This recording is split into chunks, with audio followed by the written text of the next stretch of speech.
ସମସ୍ତେ ଚାହାନ୍ତି ତାଙ୍କ ବୋହୂ ପଢ଼ା ଲିଖା ଶିକ୍ଷିତ ହେଉ, କାରଣ ସମାଜକୁ ଦେଖାଇବାକୁ ଭଲ ଲାଗେ ନା। ଦେଖ ଆମେ କେତେ ଉଚ୍ଚ ଚିନ୍ତାଧାରାର ଲୋକ, କେତେ ବ୍ରଡ୍ ମାଇଣ୍ଡେଡ୍। ହେଲେ ବାହାଘର ପରେ ସେ ବୋହୂଟି ଅପାଠୁଆ ହୋଇ ରହୁ ବୋଲି ସମସ୍ତେ ଚାହାନ୍ତି। କିଛି କହୁନଥିବ, ନିଜସ୍ୱ ମତ ରଖୁନଥିବ, ବାସ୍ ଆମେ ଯେମିତି କହିବା ସେମିତି ଆମ ହିସାବରେ ଚାଲୁଥିବ। ତାହେଲେ ପଢ଼ା ଲିଖା ବୋହୂ ଦରକାର କ'ଣ ପାଇଁ? ଯଦି ସବୁ ଜିନିଷରେ ହଁ ହଁ କରି ମୁଣ୍ଡ ଟୁଙ୍ଗାରିବାକୁ ହେବ ତ? ଯେତେବେଳେ ବୋହୂଟି ନିଜସ୍ୱ ମତ ରଖେ ସେତେବେଳେ ସେଠି ସେ ଗର୍ବୀ ହୋଇଯାଏ, ନହେଲେ ଓକିଲାତି କରୁଛି, ନହେଲେ ଯୁକ୍ତି କରୁଛି। ବଟ୍ ଆମେ ଜାଣିବା ଦରକାର ଏଜୁକେସନ୍ ମାନେ ଖାଲି ଡିଗ୍ରୀ ନୁହେଁ।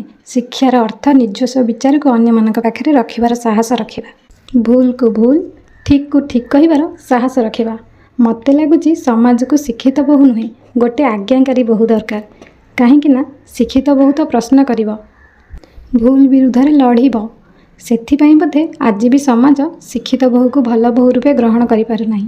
ଠିକ୍ କହିଲି ନା?